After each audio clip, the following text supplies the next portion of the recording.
If you live in the United States, you may not be familiar with the British culture, celebrities, and the royal family other than what you've seen on television or in the media. Unless you've been living under a rock, you do, however, know that Prince Charles has become king. But how much do you know about his friends? They say I can tell what life you lead by the company you keep. Probably not a bad way to get to know the man who is now the head of the Commonwealth, which includes 56 countries and almost 3 billion people. But before I begin, I want to give a shout out to Ultra Pepe Lives Matter, who's done incredible research, is the one who inspired my creation of this video, and has a must-read Substack you should follow that will dive deep into all of the things that I mention here. And trust me, the rabbit hole runs deep.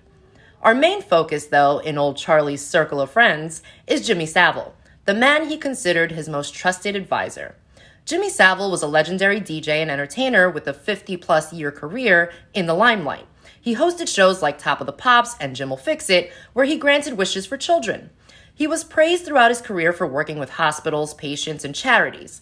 He was so close to these hospitals that he was granted complete access and keys to multiple facilities and allowed to roam free as he pleased. He was so highly regarded that in 1972, Jimmy was awarded Order of the British Empire, making him an officer of the Most Excellent Order of the British Empire. In 1990, Savile was knighted by Queen Elizabeth II.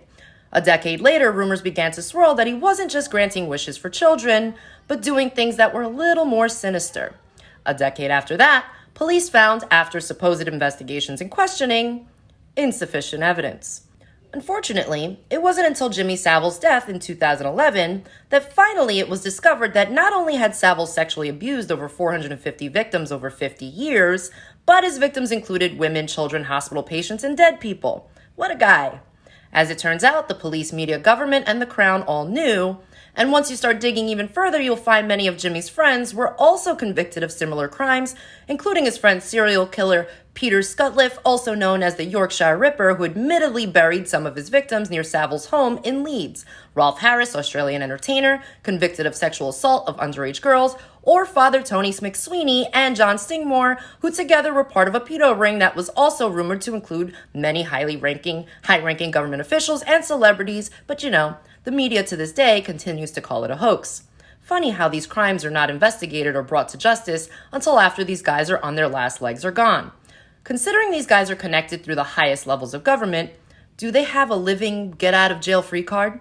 The problem is that the media has taught you to praise the corrupt, the sick, evil, and twisted elite. If you truly think about how much they're allowed to get away with, can you even fathom the immensity of their criminal free reign? Rules don't apply to them. Can you understand why the victims are so afraid to come forward? What happens when they do? How much do we really know about what goes on in the lives of the royal family? If they have power over 3 billion people, who has power over them? Thanks for listening.